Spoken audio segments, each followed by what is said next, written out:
rooms in the league, but it is the gift that just keeps giving. You want to talk about a content factory? Not only is Shador Nation still furious that the Browns are going with Dylan Gabriel this weekend against Minnesota, Shador Nation thinks Gabriel just dissed their idol again.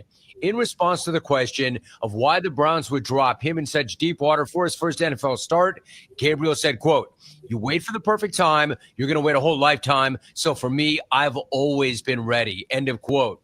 Shador Nation heard that and immediately clapped back saying, "See, Gabriel just shaded our dude again, saying he's not prepared." And you talk about hearing what you want to hear. Gabriel is not using this start as an opportunity to take a shot at Shador. Stop trying to make this dude something he's not. And stop trying to make your dude something he's not. A victim. I'm Jim Rome.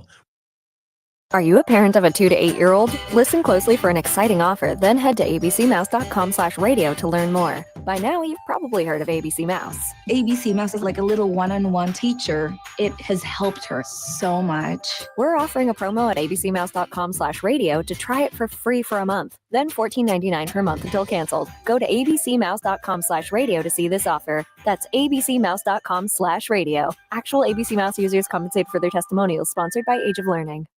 If you're a woman, talk to your doctor by age 25 about your risk of getting breast cancer. More women under 40 are getting breast cancer, and these cancers are often more deadly. The American College of Radiology recommends you ask your doctor if you should get a mammogram before age 40, need other tests like an MRI with your yearly mammogram, or if at high risk should be checked more than once a year. For more information, visit mammographysaveslives.org. Furnished by American College of Radiology.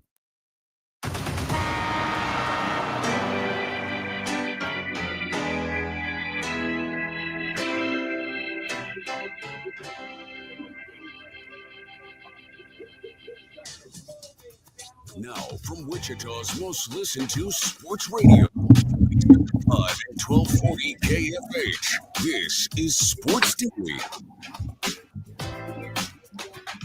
Well, hey there, everybody. Welcome in to a Friday edition of Sports Daily. Jacob Albrock, TJ Cleveland with you here. Glad to be with you as we get you ready for a big football weekend.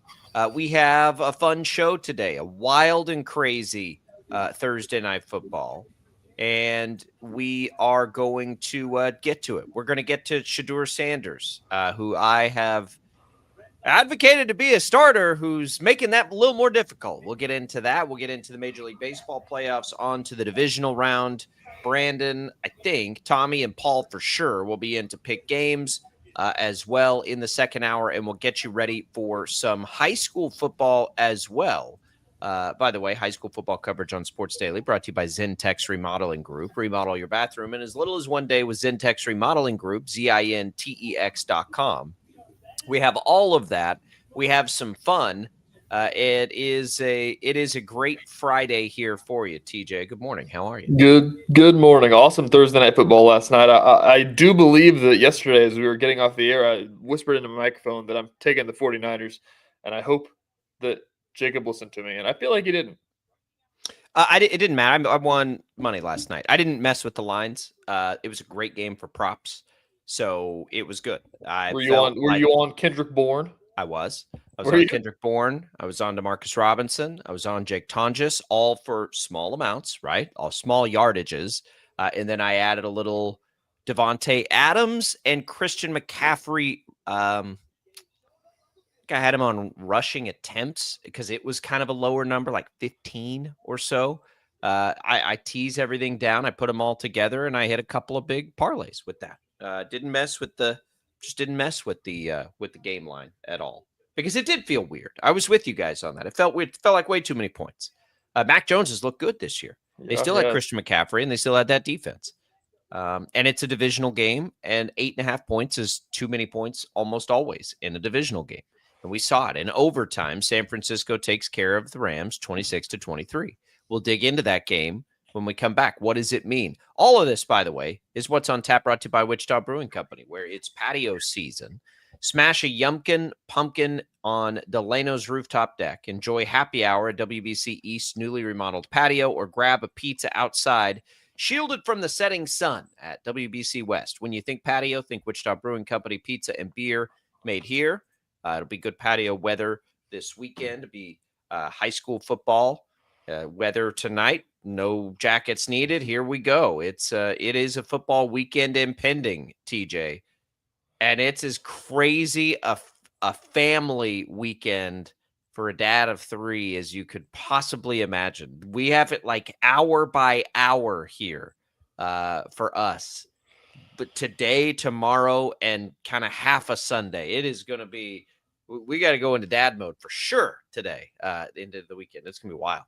There you go. That's the good news about the Chiefs playing on Monday Night Football, I guess, is that you'll be out of dad mode by Monday night and be able to watch that game. So, but yeah, I agree. It's going to be an awesome slate. We'll be out doing everything as well, staying busy. But it's a good time to have technology where you can pull up games on your phone and watch them, because that K-State Baylor game is going to be awesome, and I'm excited about that KU game as well. So we're going to learn a lot about both of these teams, one way or another, and see. Yeah, it's going to be a good weekend. There are matchups that we are excited about all across the slate that we'll get into. College football, I think both KU and K-State have really fun ones to get to. I think that the Chiefs, although they don't play Sunday, there are lots of games Sunday that are pretty dang interesting and pretty impactful for the Chiefs, because, and we'll pick 2 of them today. Could have picked all 3. All 3 of the divisional opponents for the Chiefs play pretty tough games this weekend. So it's going to be a great NFL weekend. The college football weekend, TJ, is where I keep pausing. I just don't have a great feel on either. I do like KU's chances quite a bit, but man, they got to go on the road. I know. There's just a bad taste in KU's mouth right now after last week, and so I think maybe we talk about that for a few seconds here, and we'll get into it a little more with picks. But that's what really is annoying about that game last week, is they should have won it. And how would we be like, they don't drop an interception, everything else stays the same, they win the game. What kind of conversation are we having about KU this week? Yeah, I agree. I mean, we talking about how awesome the offense is and how they can beat anybody. It's the fact that the defense gave up 600 yards as well is the part that's making us sit here and say, like, I mean, I think that they can go on the road and beat UCF, but I don't know. I mean, maybe UCF will score 70 points, and that's like not out of the question of something that can happen. It's nuts. Yeah, it's when UCF's going to run the ball. I think that helps. Right, because I don't know what their quarterback situation is, but they like to run the ball. I think their best player on offense is their running back, at least their most experienced, from what we saw last week against K-State anyway. K-State was having success because they found a way to stop that part of their game. We'll see if that's what UCF tries to do, or they watch the tape and they say, nope, sorry, we're going to throw it all over the place here. KU's going to have to score. Jalen Daniels is going to have to continue to be great. Their receivers look good. I don't know if I trust their run game much at all. So we'll see. They're going to have to put it on the shoulders of Jalen Daniels as a passer and let him do his thing. I think, well, we'll get to the picks. It's just funny how a final drive can, you said the taste in your mouth, it makes it taste totally different than I thought it would when you're watching that game most of the time. I mean, if you take out a minute of that game, you're walking out of there saying, man, that's the wrong way. That's the wrong way to look at it. KU, we've all got a little PTSD with KU after last year. I get it. We do. And we should. But this is a I don't want to say it's a much better team, because I don't even know that I believe that. But it's a team that has only had that issue one time this year, right? It's not every game until the back half of the season. It happened once. They didn't make a defensive play to get there. Wasn't a bad play call or, some silly mistake. Like, it was, the guy should have picked it off and he didn't. And I'm not putting it all on him, because they needed to play much better defense. They gave up 600 yards. Yeah, like, to me, that's not like last year. Last year, they were finding ways to lose. Yes. Last week, they gave up 600 yards. Like, they were finding a way to lose. That's how they lost. I'm not stressed about the fact of them being able to win games. I'm stressed about the fact that against Cincinnati and Mizzou, they gave up 600 yards. Like you said, they gave up an astronomical amount of offense. So that's the part that worries me the most. And I agree with your sentiments. And that's what Jalen Daniels said as well, is that you can compare this to last year, but last year we were leading the entire game and found a way to lose the game. And he was like, this was something to where we had to come back a little bit and fight for it. And then we finally got it and then lost it in the final seconds. And he's like, it's not the same thing. He's like, and it wasn't the same reasons that we were losing that game or anything like that. It just happens to be that it was a one-score game that we lost. So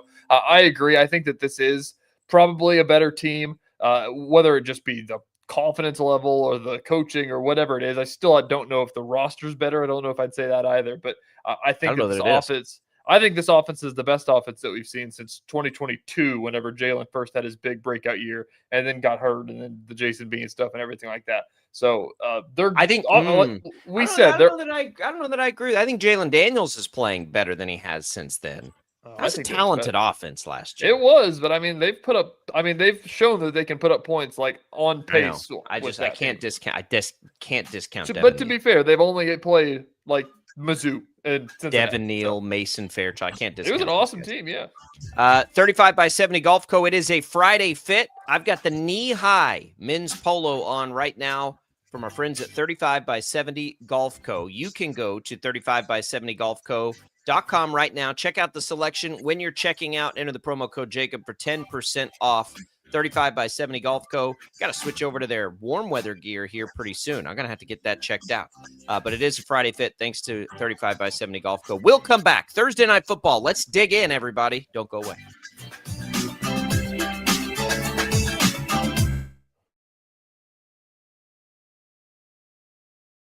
Lightning, hail, tornadoes, flooding. It's the worst of severe weather, and it's coming. Spring brings warmer temperatures, but also dangerous weather conditions. Stay up to date day or night with the Storm Team 12 weather app. You'll get accurate forecasts, so you can plan ahead and stay safe, no matter the weather. Download the Storm Team 12 weather app, brought to you by Stutzman's Greenhouse. The future of television has arrived. Next Gen TV is here with stunning video, movie theater quality sound, enhanced voice clarity, and interactive features, all upgradable for the future. Learn more at watchnextgentv.com.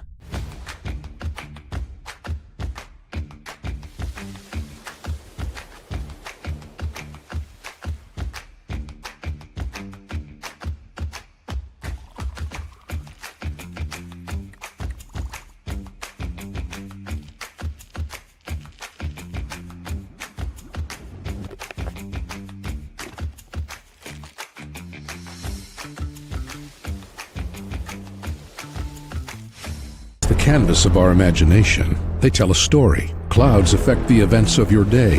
Sometimes they growl, sometimes they inspire, but they're always the messengers of nature's mood, written in the sky. Storm Team 12 understands the language of clouds. We're dedicated to decoding their message, so you know what to expect. Behind every cloud, there is a story waiting to be told. Trust Ross Jansen and Storm Team 12, alerting you first to the impact on your life.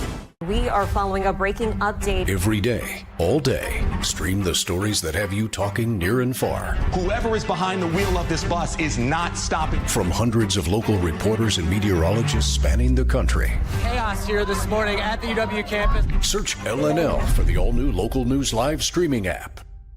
Odyssey is one of the most influential audio and entertainment brands in the nation. You already know Odyssey's iconic local radio brands in Wichita. But did you know Odyssey has the country's best collection of music, news, and sports brands? Odyssey is also a premium podcast creator, major event producer, and digital innovator. Odyssey brings people together across the country and right here in Wichita. Odyssey also delivers meaningful radio and digital audio results. Find out our story and impact at odysseyinc.com/Wichita. Make yourself known now. 831001 in traffic pursuit. Oh my God, here. Investigate TV Plus begins with real people. We investigate stories that impact you. And inspire change every day. Something is broken. Real problems Why are they hiding it? and real solutions. My daughter was dying in front of me. What was your reaction when he said that? Investigate TV Plus, weekdays at 3:30 p.m. on KWCH. Sometimes people tell us, I don't get it, it's just tea. But let me tell you, we are so much more than just tea.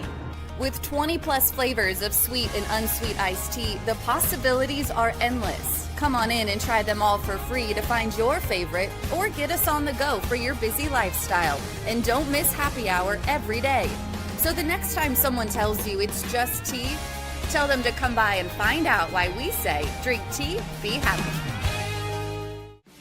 Jim Rome here, lighting up your afternoons on The Jim Rome Show. Catch me starting at 2 on Wichita's #1 sports radio, Kansas Fan Headquarters, 97.5 and 1240 KFH.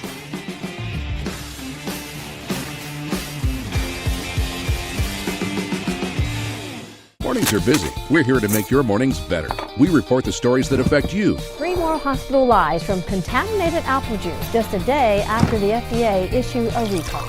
We're here to make your mornings better. Closing east and westbound lanes of K96 for repairs. With 12 News, you're prepared for your whole day. Scattered thunderstorms across the state into the afternoon. Stay a step ahead with 12 News this morning on KWCH and KSCW.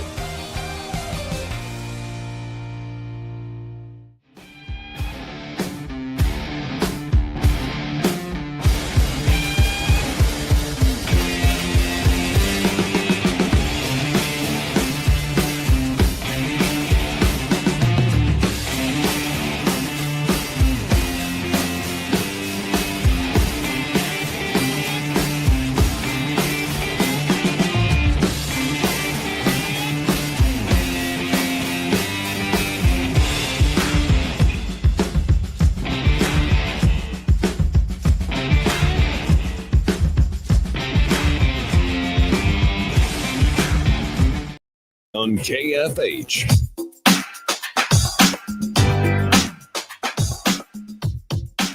All right, welcome back in, everybody. It is Sports Daily.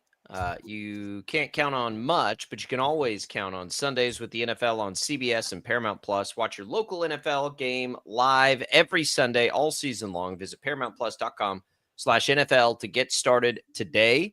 Of course, you'll see those games here locally on 12 News, where you can see us right now on 12 News Connected. Glad to be with you there on Facebook, on YouTube, on X. You can leave us comments in all of those places. You can give us a call.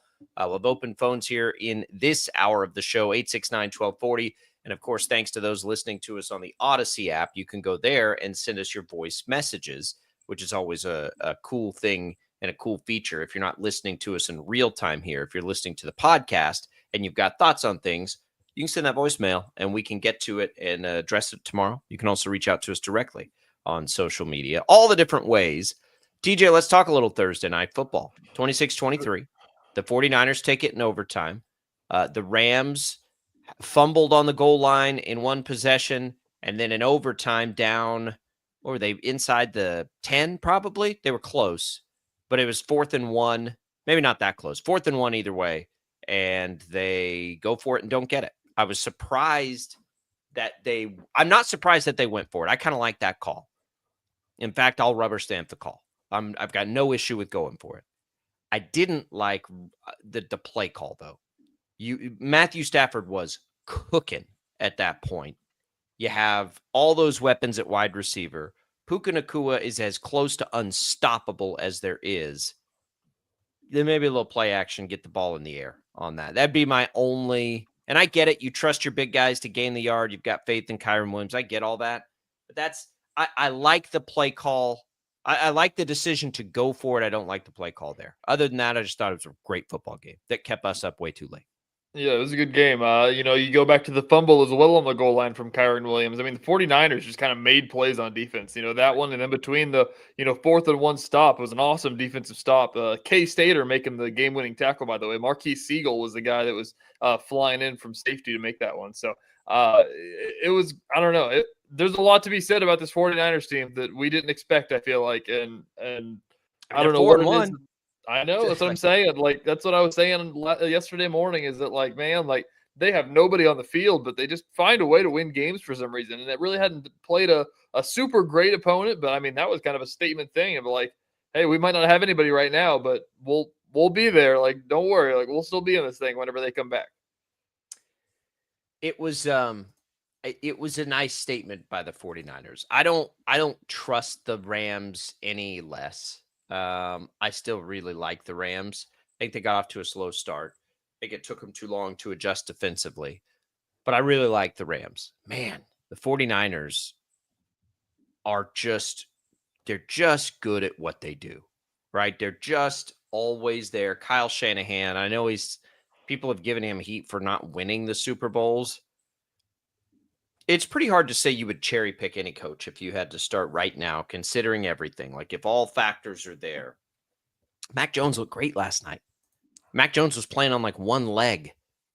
Christian McCaffrey was bottled up and stopped essentially in the run game. He wasn't effective on the ground at all. And we knew he wasn't going to be, right? Like, we assumed that was going to happen based on the things. The Rams just got done bottling up Saquon Barkley. Like, that's a good run defense. And so what did they do? They found a way to go and get it done anyway. If we would have walked into that game last night and I would have told you that the 49ers had all the injuries that they had, and oh, by the way, they're not going to be able to run the ball, you just said the Rams by a million, right? Like, but they just find a way. They find a way with Kendrick Bourne and Jake Tonjes and Demarcus Robinson.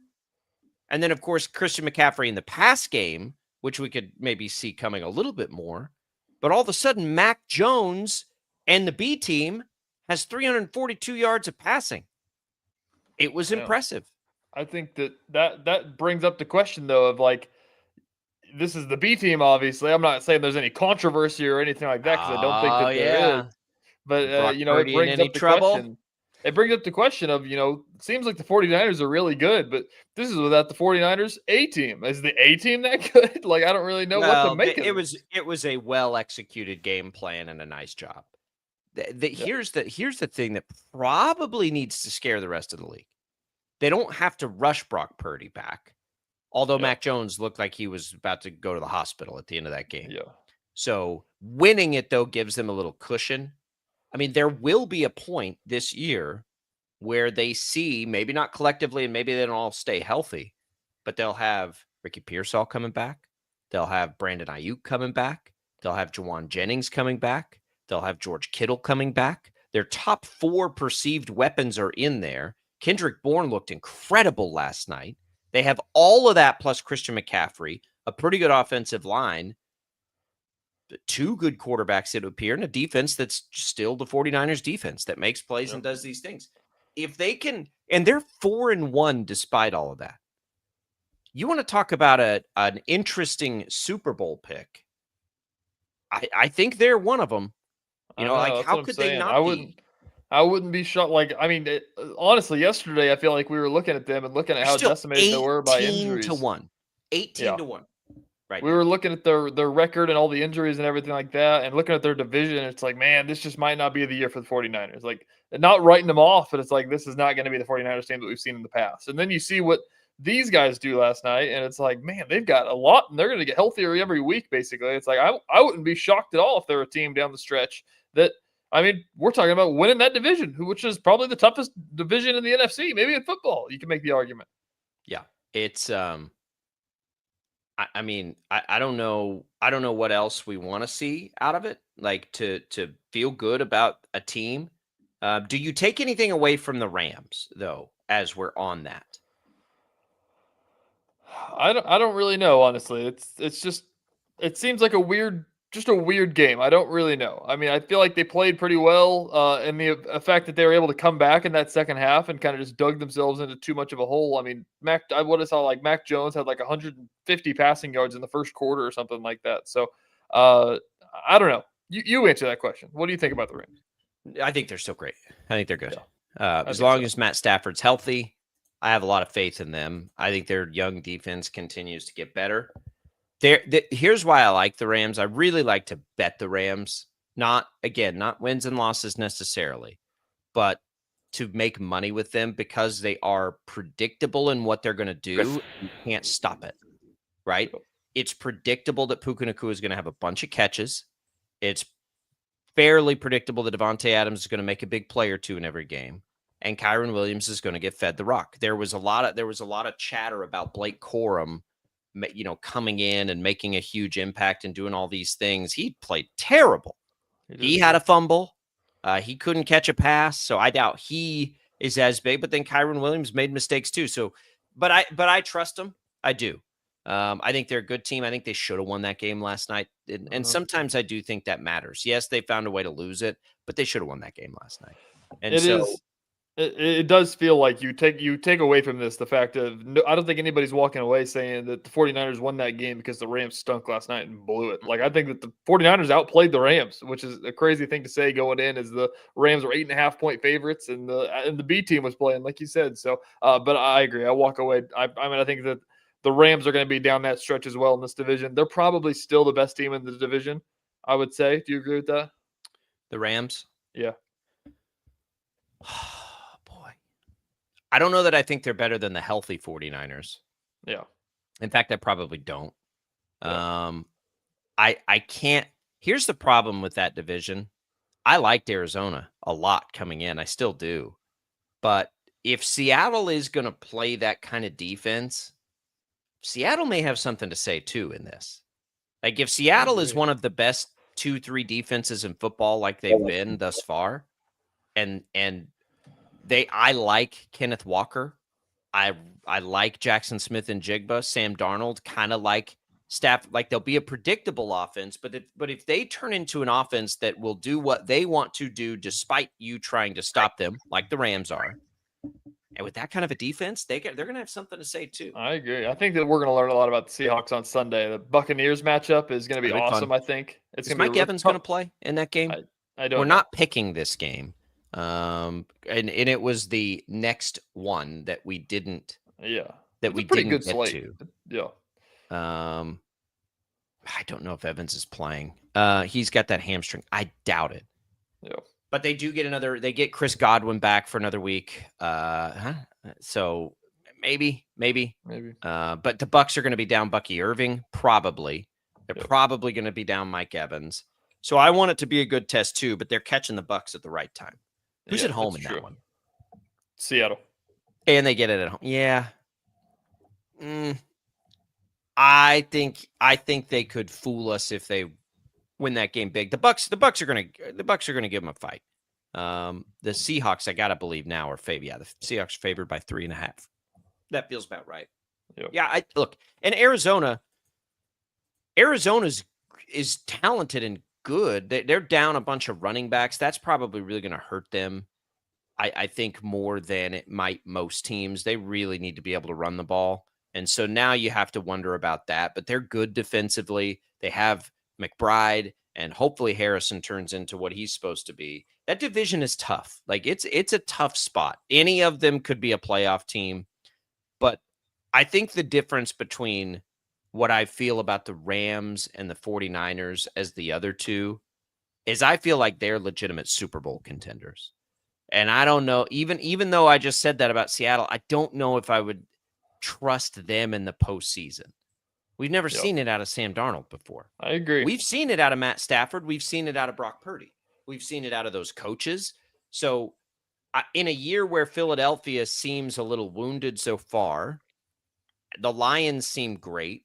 But I mean, if those teams all played each other collectively right now, we're looking at 3-point lines probably to the home team all the way around. Maybe Philadelphia gets a slight nod.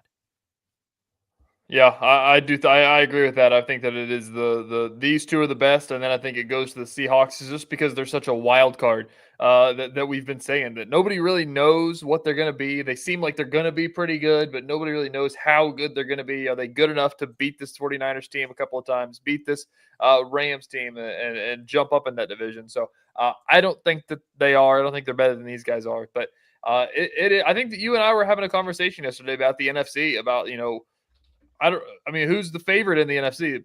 I imagine it's the Eagles because they're undefeated. But yeah, it is. I mean, after that, who do you feel confident in to go win a Super Bowl in the NFC? Detroit, my Super Bowl pick. I know. Yeah, And then Detroit, the Rams, and the 49ers. Yeah, for sure. Yeah, I don't trust the Commanders. I do trust the healthy Buccaneers. I think you got to give not right now. You can't. I mean, they're also a little wounded. They'll get Mike Evans back. They got to get Bucky Irving healthy here again at some point. McMillan joins a wide receiver room that has Evans, Godwin, Egbuka. Like they're loaded if they get healthy. They are loaded if they get healthy. With a defensive-minded head coach, Baker Mayfield, I got no problem with Bake in big games. I think the Bucks could absolutely win a Super Bowl, but we got to just see him get healthy first. The NFC is a little less top heavy to me, and a little more spread out. Whereas I go to the AFC, and it's the same three it always is. It's going to be the Chiefs, Ravens, or Bills. Yep. Like it's going to be one of those three teams. So I think I love the story of the Chargers. I think it's interesting that the Broncos are good. I don't think those are teams that are going to be able to go beat the collective Bills, Ravens, Chiefs. I think when you get to the NFC, you can make a case that the Eagles, maybe the Packers, you were talking about odds. I get we've got to include the Packers there. So Eagles, Packers, Lions, right? Rams, Niners, Bucks. I think all of them have a shot. I would have told you I thought Minnesota had a shot, but now we don't have a clue about JJ McCarthy. We haven't seen him enough. So we can't put them back up there yet. Maybe we still can by the end of the year, but we can't right now. It feels pretty open in the NFC. And I think last night's game was a perfect example of that. Like it was that was a game where it looked like it should go one way. Two good teams, two well-coached teams. And the Niners, if nothing else, showed they're deep and showed they can game plan and stay in any game that they play. Yeah, I agree. I think that it was the NFC is just kind of, it feels like it's wide open a little bit on it, more than the AFC does. I feel like the AFC's got more of the echelon at the top, like you talked about with those three teams. And, you could group a couple in there that you could also, potentially see. I feel like the NFC, though, I mean, there's two teams basically that you just listed off. And then, I mean, like, it'd kind of be a shock if the 49ers went that far. I mean, based on how the season started, I think that we're getting more and more confident as we go through that. So, yeah, I don't know. Awesome slate this weekend, though. Commanders at Chargers. Since you talked about the Commanders, I'll ask you about that game. Jaden Daniels is going to play. We'll pick it later, but what's your thoughts on that situation with Jaden Daniels coming back? I mean, I'm glad he's back. I don't believe in the Commanders, though. I'm glad Jaden Daniels is back, and he is that kind of a difference maker, but I'm not going to all of a sudden be on them to be a Super Bowl contender. I think the Chargers, I'm most interested in that game to see how the Chargers now play without their top two tackles. It feels like that's a game. Yeah, can they still be that team missing those players? That's what I want to see. Yeah, that feels like it's the game that, both of these teams are like, I think that they could be contenders, but I don't know. And they keep talking us out of it. And so I feel like that's the one where it's like, whoever comes out of this, if somebody wins pretty handedly on either side, it's like, oh, well, maybe hold on. Like Chargers might still be in this thing. Commanders could be a thing still, but that, I don't know. Yeah. I mean, that's it for me. Like if the Chargers can prove they can do it with, here's through week 4. They're missing their starting left tackle. They're starting right tackle. They're missing their starting right guard. Khalil Mack is out. Najee Harris is out. That's what I'm saying. If the Chargers can win with this, then I feel really confident. That's what I'm saying. Like Denzel Perryman is out. Like they're as bad as the 49ers, honestly, as far as those injuries. I do trust their quarterback. I do trust their coach. But when you're missing 60% of your offensive line, that is almost like I would rather be missing pass catchers. I'd rather be dealing with what the 49ers are dealing with than be missing 60% of my starting offensive line. So that's the big thing for me with them. Like, if they can overcome that, my goodness. But we've got to see that play out because that's going to be tough. Defenses are going to be able to get after Herbert now. Can they run the ball as much as they'd like to, missing that many linemen? Like that's a pretty tall order for the Chargers to have to overcome. We'll see if they can do it. But they're the AFC's version of the 49ers thus far, for sure. And they always are. Every year, the Chargers are the most snake-bitten organization with injuries I've ever seen. in any sport. It happens every single year to them. It's wild. It's true. Yeah, not having Joe Alt out there is going to be something to really follow because he's a stud, and we love watching Joe Alt play. And he was already having to move over because their highest paid left tackle in football got hurt. Yep. Right? Like they already had lost Rashawn Slater. They had the best bookends coming into the year in football, and they lost them both. They're both out, I think, for the year. So, I mean, that's brutal. That is brutal for the Chargers. But that'll be a game that we will pick coming up in our picks in the next segment. So be ready for that. Thanks, Prairie Fire Coffee, for keeping us fueled up here on KFH. We're coming back. Shedeur Sanders making it hard to advocate for him here.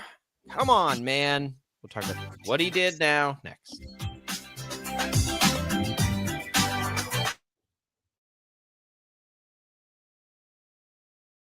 Lightning, hail, tornadoes, flooding. It's the worst of severe weather, and it's coming. Spring brings warmer temperatures, but also dangerous weather conditions. Stay up to date day or night with the Storm Team 12 weather app. You'll get accurate forecasts, so you can plan ahead and stay safe, no matter the weather. Download the Storm Team 12 weather app, brought to you by Stutzman's Greenhouse. The future of television has arrived. Next Gen TV is here with stunning video, movie theater quality sound, enhanced voice clarity, and interactive features, all upgradable for the future. Learn more at watchnextgentv.com.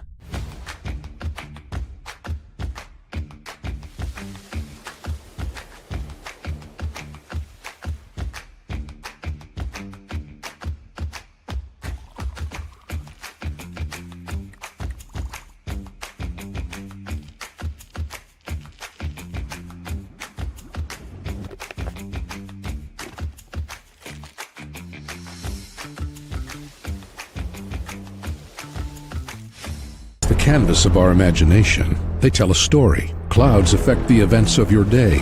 Sometimes they growl, sometimes they inspire, but they're always the messengers of nature's mood written in the sky. Storm Team 12 understands the language of clouds. We're dedicated to decoding their message so you know what to expect. Behind every cloud, there is a story waiting to be told. Trust Ross Jansen and Storm Team 12, alerting you first to the impact on your life. We are following a breaking update. Every day, all day, stream the stories that have you talking near and far. Whoever is behind the wheel of this bus is not stopping. From hundreds of local reporters and meteorologists spanning the country. Chaos here this morning at the UW campus. Search LNL for the all-new Local News Live streaming app. Odyssey is one of the most influential audio and entertainment brands in the nation. You already know Odyssey's iconic local radio brands in Wichita. But did you know Odyssey has the country's best collection of music, news, and sports brands? Odyssey is also a premium podcast creator, major event producer, and digital innovator. Odyssey brings people together across the country and right here in Wichita. Odyssey also delivers meaningful radio and digital audio results. Find out our story and impact at odysseyinc.com/Wichita. Make yourself known now. 831001 in traffic pursuit. Oh my God, here. Investigate TV Plus begins with real people. We investigate stories that impact you and inspire change every day. Something is broken. Real problems. Why are they hiding it? And real solutions. My daughter was dying in front of me. What was your reaction when he said that? Investigate TV Plus, weekdays at 3:30 p.m. on KWCH. Sometimes people tell us, I don't get it, it's just tea. But let me tell you, we are so much more than just tea. With 20 plus flavors of sweet and unsweet iced tea, the possibilities are endless. Come on in and try them all for free to find your favorite or get us on the go for your busy lifestyle. And don't miss happy hour every day. So the next time someone tells you it's just tea, tell them to come by and find out why we say, drink tea, be happy. Jim Rome here, lighting up your afternoons on The Jim Rome Show. Catch me starting at 2 on Wichita's #1 sports radio, Kansas Fan Headquarters, 97.5 and 1240 KFH.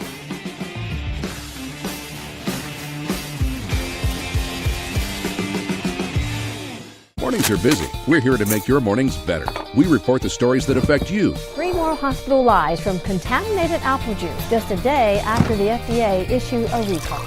We're here to make your mornings better. Closing east and westbound lanes of K96 for repairs. With 12 News, you're prepared for your whole day. Scattered thunderstorms across the state into the afternoon. Stay a step ahead with 12 News this morning on KWCH and KSCW.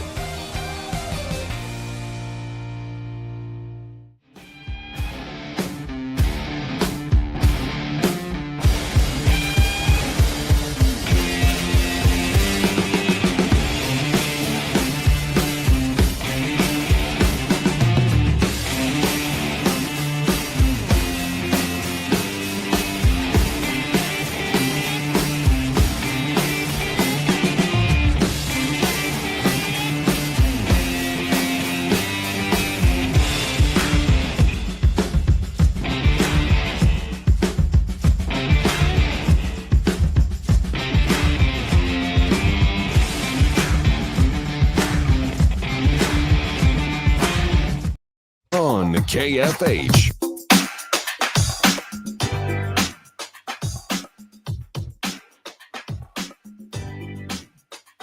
All right, welcome back, everybody. Sports Daily here on KFH. Jacob Albrock, TJ Cleveland. Great day to golf, TJ. I'm going to do it today. I'm going to get out and try. I don't know if I'll be able to get 18 in, but I'm going to head out to Crestview Country Club. Appreciate Crestview's support of this great show. Great place to go. And I'm going to try to play 18. We'll see if I can cram it in between all of the things. I was up late while I was watching that game, trying to get some work done so that I could go out and play a little golf today. So we're going to give that a go. Golf season still in full swing. That course will be open 36 holes.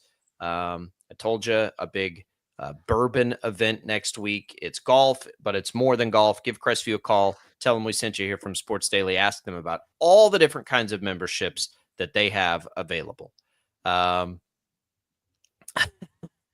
Oh man, Shedeur Sanders. Jeez,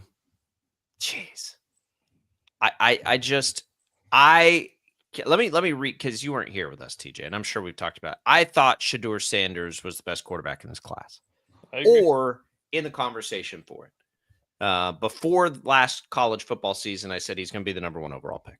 Me too. And based on what we're seeing out of the quarterback class right now, I'm not that scared of that statement, right? Cam Ward looks bad. And so I have big, and here's what happens when you do that.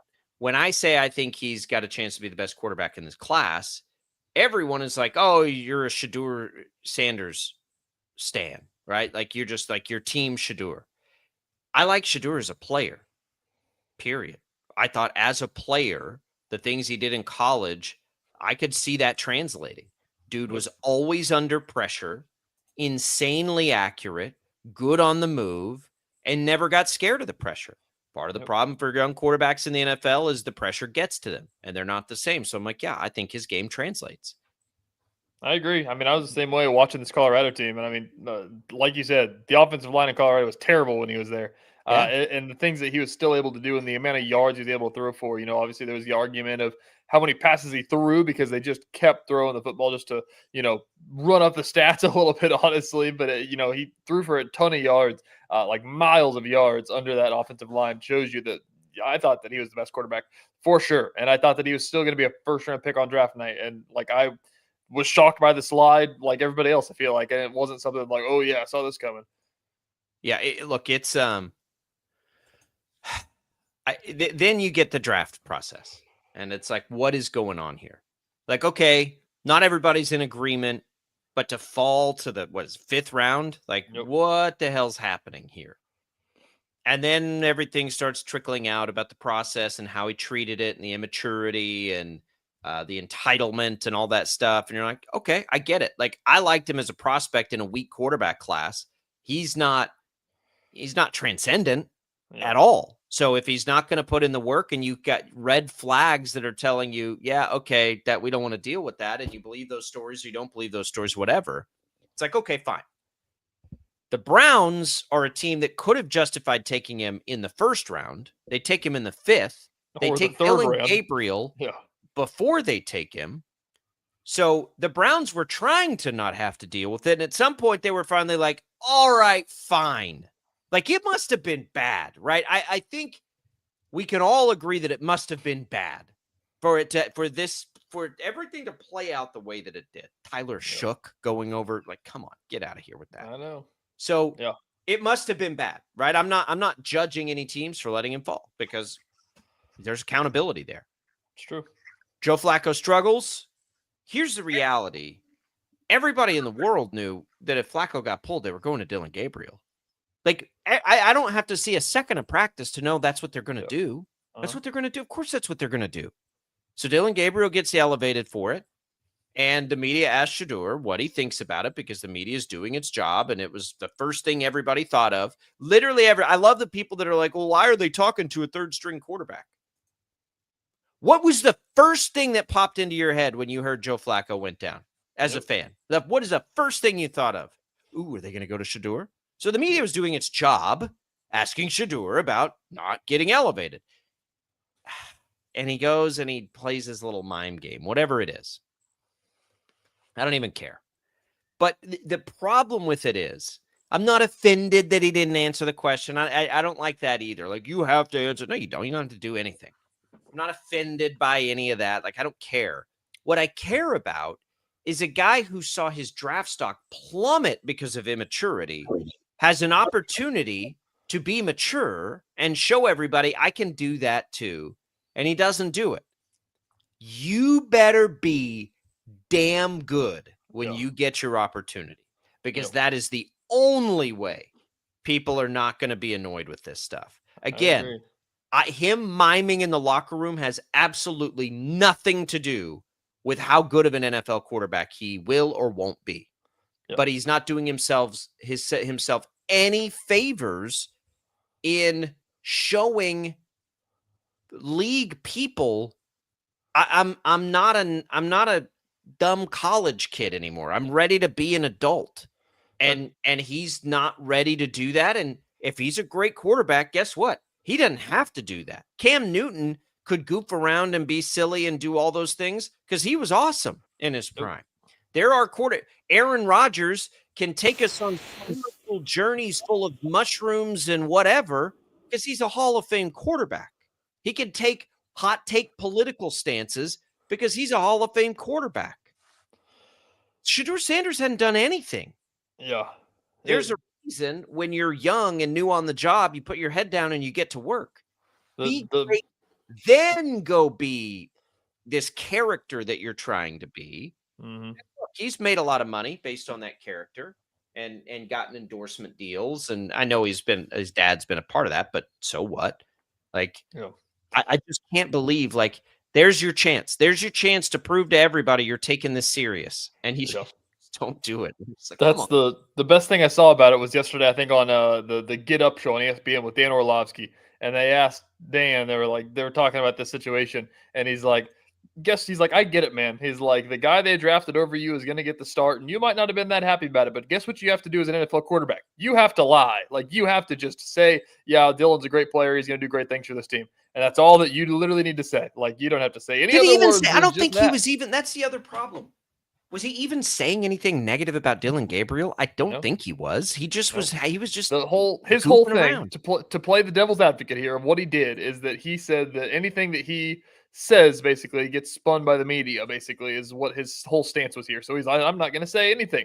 He just happened to do it the day that Dylan Gabriel got elevated. Now it looks like he hates Dylan Gabriel. Right. And all he had to do was say, Dylan's great. I hope he does awesome. I'll be working just as hard just in case. That's all you have to say. And just give the robot answers. Give the on to the Bengals or whatever it was from even if you want to do the stupid mime thing and not answer questions, do it a day that Dylan Gabriel doesn't get elevated. Like, then it's not that big of a deal. Give it the Andy Reid we look forward to the challenge of. Like, you just keep. You don't have to. And again, if he's a 6-year vet and he's just messing with people, it's fine. But you're trying to overcome a perception, whether it's real or not, it doesn't matter now. You're trying to overcome this perception that you're not taking this seriously, that you're entitled. And I don't believe that for a second. I think he's just an interesting personality that likes to have fun and goof around. But it's not that there's got to be a time and a place. Like, you have to show that you're serious about this. I hope he gets a chance to start games this year. I don't know what's going to happen there. Dylan Gabriel, I mean, okay. I know. We talked about that the other day. I mean, I'm not super moved by Dylan Gabriel. I think that, he was an okay college quarterback that played on some really good teams. So I think that he might do great in this offense. As we said, this offense, there's worse offenses in the NFL for sure. So I don't know. I think that we'll probably see him at some point this year. I don't know. Do you think that? That we'll see Shedeur? Yeah. Yeah, I do. I mean, at some point, the Browns have to. I mean, they have to. If it's not, look, the Browns are in this weird spot, and they didn't reach on a quarterback this year. They waited. And so if there's a point where we've seen enough of Flacco, right? I'm glad I'm sure they're still glad Flacco's there and he'll be good in the room. Seen enough of Flacco. You're on to Dylan Gabriel. Give Dylan Gabriel 4 or 5 starts. See what you've got. You'll know. We'll know. I mean, you don't have to close the book on Dylan Gabriel. You took him in the 3rd round, but we'll know if he's got a shot. And then if it's a no, then you go to Shedeur Sanders. You give him 4 or 5 games, and we'll know. Because if the answer is no to all of them, they're going to be in a position to draft a quarterback next year, and they can't be afraid to do that. You have to see what you've got in these guys. They're all going to play, I think. Unless Dylan Gabriel is awesome, then we're going to see all of them because the Browns have a big decision to make organizationally at quarterback. They took 2 guys, yes, but they didn't take either of them particularly early. So there's no pressure. Let's see what you've got. They're a pretty good team outside of quarterback. In fact, I would say defensively, they're very good. Mm-hmm. I like some of their pass catchers. I like the way Quinshon Judkins looks right now. They're a quarterback away from being a contender. I mean, they beat the Packers with Joe Flacco playing quarterback. Right. Like they're good everywhere but quarterback. So try it. See what you've got. You don't have to punt on this season either. Like, there's some urgency still at the moment to try to make the playoffs and do all of these things. But they've been a quarterback away for eternity. Yep. Like literally forever. They've been a quarterback away. So you have to see what these guys can do, and you have to be able to move on quickly to next year if they can't do it. And that means whether you want to or not, Shedeur Sanders needs starts this year. Yeah, I think he will. I think he'll get some as well. And I think that nobody knows if it'll be good or not. He showed the glimpses in the preseason playing against the other rookies. He and looked everything both like that. good and bad in the preseason. So I know it's a wild card, but I mean, if the season, starts to fall off the rails a little bit, I think you ride with Dylan Gabriel till the losses start piling up, and then say, all right, nothing left to play for. Let's see what we got and roll it out and see what happens. So yeah, it's man, just for a minute, don't be a distraction. Just for a minute. I saw a post of like, man, like I really try hard, but Shedeur Sanders just continues to make me sound like a boomer on Facebook. It's not that. Like, it's not hard to be a Shedeur hater. It's hard to be a Shedeur supporter. I know. You think it's hard to not sound like a boomer? Join my party where it's like, man, I just want to see him play football. Like, I agree. I mean, I've been defending him, and I'm like, he's a little cocky, but whatever. He can back it up and everything. He's good. That I don't defend any of that. Like, I think if you were a jerk in the process and you got slipped down the draft board, that is your own damn fault. Yeah, I agree on that. But like, I mean, I've defended him based on his like what we saw in college. Just his ability. I defend his ability. Yeah. I think he has a chance to be a good player. I think he'll be great. I'll defend him for some of the things that he does because it's like whatever. I mean, it's Deion's son. What do you think's going to happen? Then he does this, and it's like, man, I sound like an idiot now if you're just going to keep acting like this. Well, Deion was a fun dude too, but guess what? He was a Hall of Famer, and it took a minute. Like, Deion was arrogant, man. He still is, and it became fun because it fit this personality. We got it. Like, Shedeur's still got to get on the field. Just get out there first, be good, and then introduce us to this whatever character you've created. Like, but you got to get out there first, and you're making it hard on your bosses to give you a chance. Shedeur. Just want to see him play. All right, we'll come back. Next hour's jam-packed. We got to make football picks. We got to talk high school football. Stick around. We got more Sports Daily coming right up.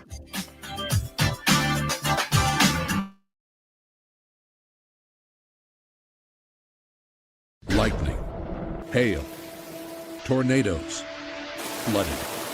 It's the worst of severe weather, and it's coming. Spring brings warmer temperatures, but also dangerous weather conditions. Stay up to date day or night with the Storm Team 12 weather app. You'll get accurate forecasts so you can plan ahead and stay safe, no matter the weather. Download the Storm Team 12 weather app, brought to you by Stutzman's Greenhouse. The future of television has arrived.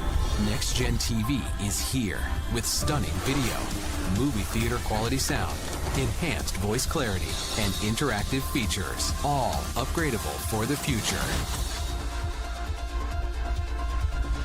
Learn more at watchnextgentv.com.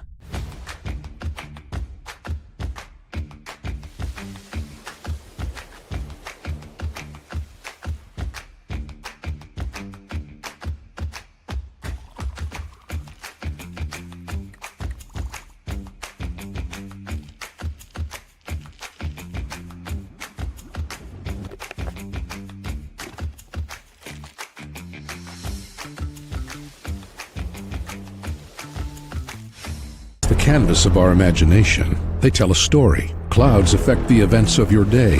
Sometimes they growl, sometimes they inspire, but they're always the messengers of nature's mood, written in the sky. Storm Team 12 understands the language of clouds. We're dedicated to decoding their message, so you know what to expect. Behind every cloud, there is a story waiting to be told. Trust Ross Jansen and Storm Team 12, alerting you first to the impact on your life.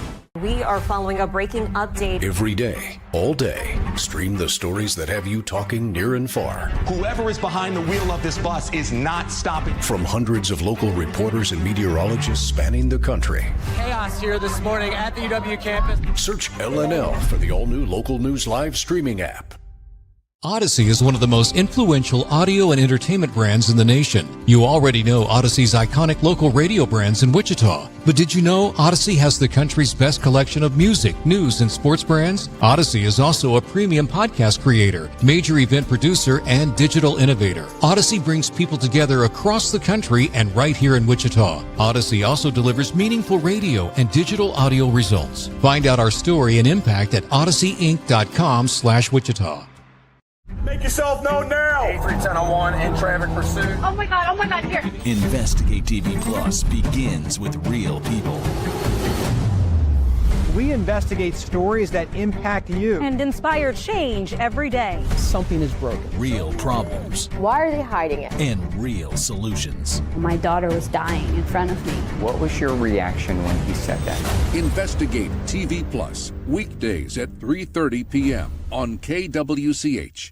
Sometimes people tell us, I don't get it, it's just tea. But let me tell you, we are so much more than just tea. With 20 plus flavors of sweet and unsweet iced tea, the possibilities are endless. Come on in and try them all for free to find your favorite, or get us on the go for your busy lifestyle. And don't miss happy hour every day. So the next time someone tells you it's just tea, tell them to come by and find out why we say, drink tea, be happy. Jim Rome here, lighting up your afternoons on The Jim Rome Show. Catch me starting at 2 on Wichita's #1 sports radio, Kansas Fan Headquarters, 97.5 and 1240 KFH.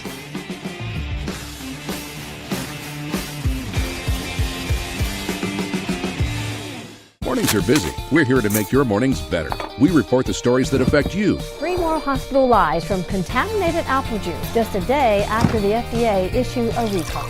We're here to make your mornings better. Closing east and westbound lanes of K96 for repairs. With 12 News, you're prepared for your whole day. Scattered thunderstorms across the state into the afternoon.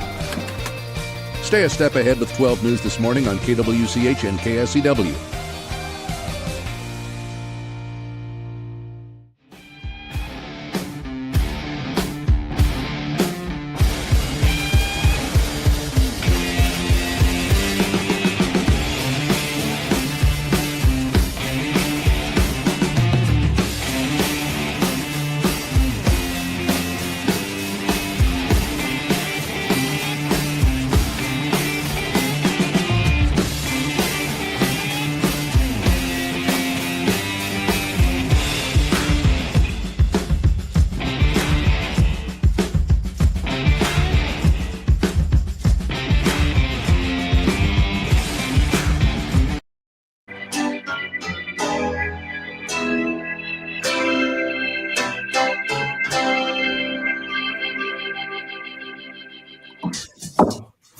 Now, from Wichita's most listened to sports radio, 97.5 and 1240 KFH. This is Sports Daily. All right, welcome back, everybody. Sports Daily here on KFH. Jacob Albrock, TJ Cleveland with you on a Friday. Fridays are fun. Fridays are full of football picks. We'll get you ready for the weekend. We will get you ready for a high school football Friday as well. Major League Baseball is on the way here. Major League Baseball is into the divisional round. We'll get to all of that as well. Sports Talk. Here, what's on tap, brought to you by the Wichita Brewing Company, featuring Yumkin Pumpkin Ale, WBC's most popular seasonal beer. It's made with actual pumpkin, served with a spiced rim. Yumkin Pumpkin, now available at Wichita Brewing Company. Pizza and beer made here. KFH hotline's open for you. Look, let's talk a little baseball here, TJ. Did you know of the rookie Cam Schittler before last night? Schlittler, I should say. Take it easy there, Jacob. We're right. FCC guidelines here. Struck out 12 guys in a deciding. It's a rookie. That's nuts. Struck out 12. And then I had not heard of him. I'd heard of him. I do keep up with baseball. Did you see Giancarlo Stanton's the pimp job for the stressful double? Yes, I saw that. And that look on his face when he realized it was like, man, no. To do that in Yankee Stadium too, which is like the easiest park to just hit those little dink shots out of. It's just like, oh my gosh, you must have hit that off the freaking hands. And it's like, you better hope you win. You better hope you win. Everybody was talking about that play, about like, you need to bench him. You need to bench him. And everyone's like, he's still got a double. Do you think he was going to turn that into a triple? It's Giancarlo Stanton. Yeah. And he's still so clutch in the postseason. I saw a clip this morning of him after the game. Just like, kids, do not do that at home. Get caught up in the moment. That was so good.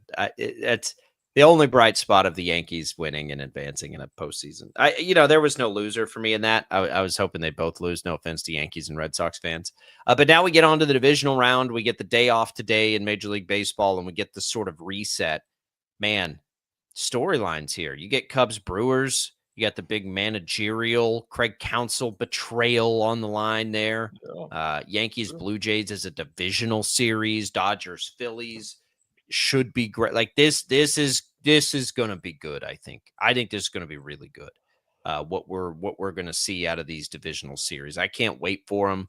I do love, and I know we've talked about, it's hard to just like lock in those weekdays. TJ, it's not hard to just have them on and kind of be paying attention.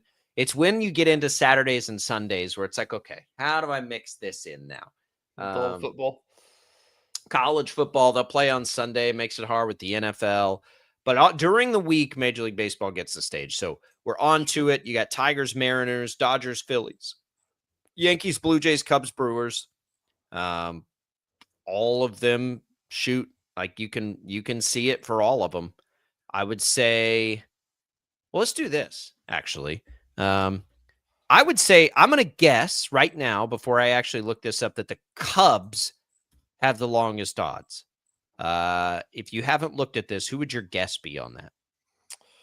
The Tigers. You're correct. It is the Tigers at 12-1. I was one off. The Cubs are 8-1. You can get the Brewers and the Blue Jays at 7.5-1. You can get the Mariners at 5.5. The Yankees and Phillies are both plus 475. The Dodgers are plus 375. It is a good, even if you're taking the Dodgers, plus 375 is pretty good at this point, I would think. I already have a much juicier Mariners futures bet that I made. I think I made it right when they got cold. And I was like, let me get them while the bottom drops out. So I feel real good about that. I don't remember which side I made it on, or I go up and look, and I think I have, it's like 25 or 30-1 on that. So that's kind of where my betting heart lies. I do think it feels like the Mariners. They've got that great starting pitching. They've got a good bullpen. They've got the dumper in full force. Julio Rodriguez ended the season strong. They added Eugenio Suarez, which is a great trade. It feels like if the Mariners are ever going to do it, and I know their ace for a lot of the year, Brian Wu, is not there, but they have so much starting pitching. Let's go, Mariners. Can we all get behind the Mariners and like the Brewers here? Two franchises that deserve one that haven't been able to do it. Yeah, it does feel like once you get into postseason baseball, such a big part of it is just the vibes around the team. And like you just played baseball with each other for 5 months of the year every single day. And it's like, who can still lose enough in the playoffs to keep on going? And as you said, Mariners have everything kind of going their way that the whole country's rooting for them, basically. And so I think that as long as they take care of business, I don't think there's any reason to think that they couldn't do it. And so this series is going to be a lot of fun, but if they can advance on to that next series, Yankees or Blue Jays, whatever that's going to be, it's going to be awesome ALCS. Let's see what them together. You can get the Mariners playing the Brewers in the World Series at plus 13-1. That's not good enough. Did you see the scrimmages? Have you been following the scrimmages, by the way? The teams with the buys have been having inter squads. No.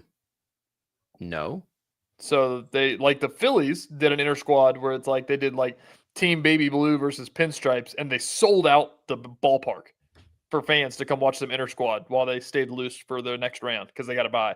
So they just played against each other.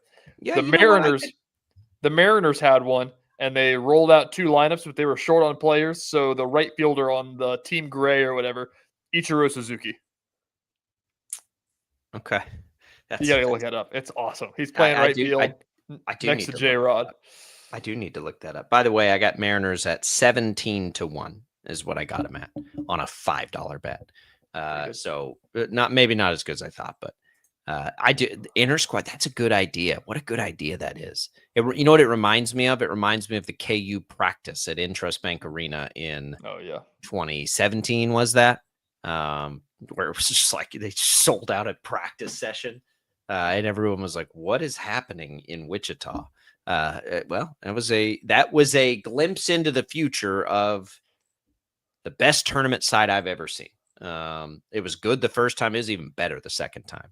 Yep. Could you believe that, by the way? That total left turn. Were you on the road? Did you miss the Wichita? No, you were here. This year? Yeah. I was here. You were here. I think of all the tournament sites you've ever been to. I know. I tell people this all the time. Nothing even close. I know. I've been to what was it? North Carolina. What was that? I don't even remember the town. Greensboro, North Carolina, New York City, MSG, and then Salt Lake City, the Jazz Arena, and then Wichita. And Wichita blew it out of the water. Like, yeah, you'd have no idea that it was going on. Like in Greensboro, you did because it was a town that's smaller than Wichita. But I mean, New York, nobody cared. Or it's like Salt Lake City, there's just nothing around the arena there. Yeah. I mean, like the party that was outside of it, like the excitement, like, I mean, the crowds were awesome.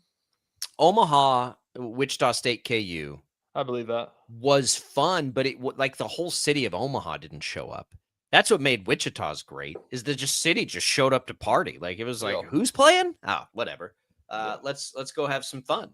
I tell people that all the time. I was like, man, like I've done Super Bowls. I was like, that literally might be number one. Is the fact that Wichita, Mark Madness. And it shouldn't surprise us because we see it every year for the Wichita Open. Just give us a reason. Just give us a reason to party, and we're there, man. Like, all right, yeah, man, okay. What's happening? We're all standing around outside. There's going to be a bar trailer. Yeah, I'll go down. Great, yeah. Sure. Who's Drake? Who's Ben McCullum? That sounds awesome. Sounds good. We'll be there. We'll see you down there. It was good stuff. Total sidebar. That's what that reminded me of. I got to go look those up. All right, so we've got a lot. The rest of this hour on Fridays is pretty jam packed.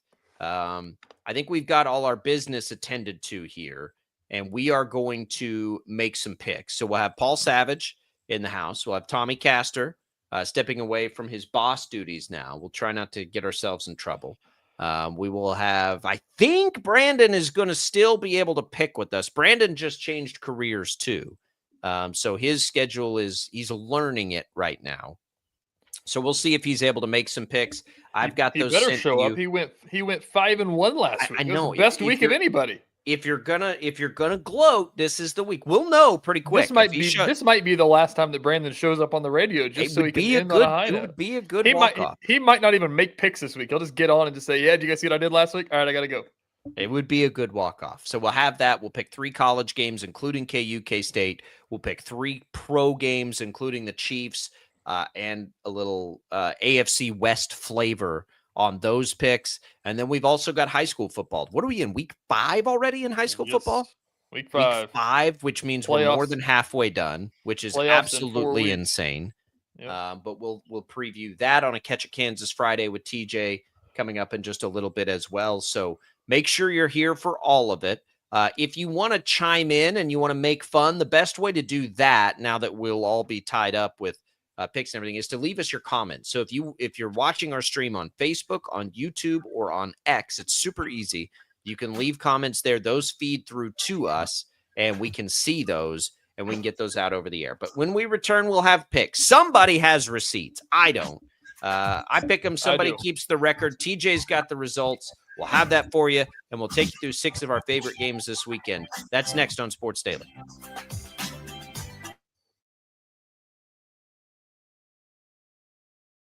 Lightning, hail, tornadoes, flooding. It's the worst of severe weather, and it's coming. Spring brings warmer temperatures, but also dangerous weather conditions. Stay up to date day or night with the Storm Team 12 weather app. You'll get accurate forecasts, so you can plan ahead and stay safe, no matter the weather. Download the Storm Team 12 weather app, brought to you by Stutzman's Greenhouse. The future of television has arrived. Next Gen TV is here with stunning video, movie theater quality sound, enhanced voice clarity, and interactive features, all upgradable for the future. Learn more at watchnextgentv.com.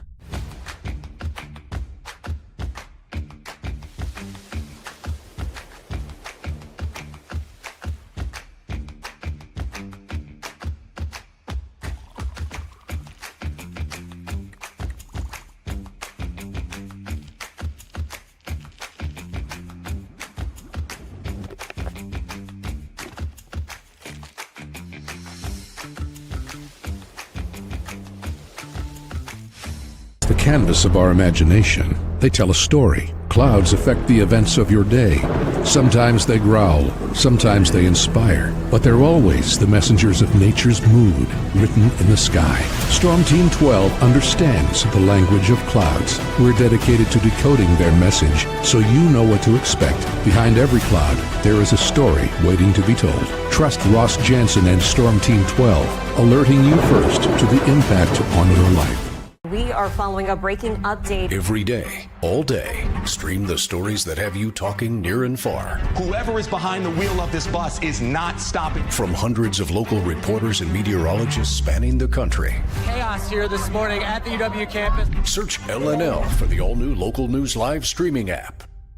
Odyssey is one of the most influential audio and entertainment brands in the nation. You already know Odyssey's iconic local radio brands in Wichita. But did you know Odyssey has the country's best collection of music, news, and sports brands? Odyssey is also a premium podcast creator, major event producer, and digital innovator. Odyssey brings people together across the country and right here in Wichita. Odyssey also delivers meaningful radio and digital audio results. Find out our story and impact at odysseyinc.com/Wichita. Make yourself known now. 31001 in traffic pursuit. Oh my God, here. Investigate TV Plus begins with real people. We investigate stories that impact you. And inspire change every day. Something is broken. Real problems. Why are they hiding it? And real solutions. My daughter was dying in front of me. What was your reaction when he said that? Investigate TV Plus, weekdays at 3:30 p.m. on KWCH. Sometimes people tell us, I don't get it, it's just tea. But let me tell you, we are so much more than just tea. With 20 plus flavors of sweet and unsweet iced tea, the possibilities are endless. Come on in and try them all for free to find your favorite or get us on the go for your busy lifestyle. And don't miss happy hour every day. So the next time someone tells you it's just tea, tell them to come by and find out why we say drink tea, be happy. Jim Rome here, lighting up your afternoons on The Jim Rome Show. Catch me starting at 2 on Wichita's #1 sports radio, Kansas Fan Headquarters, 97.5 and 1240 KFH.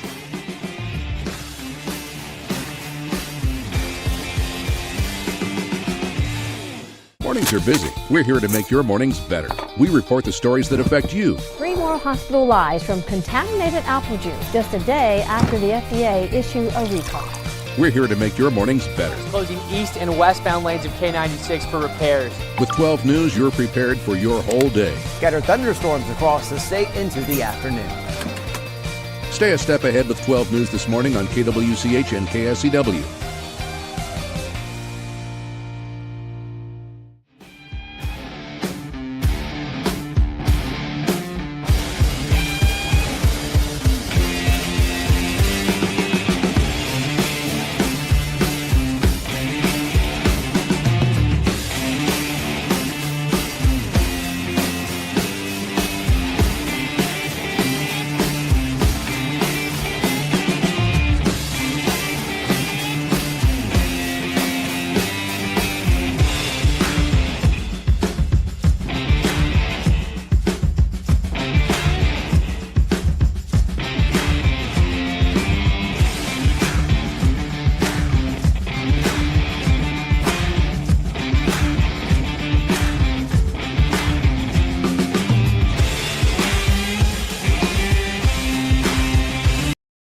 On KFH.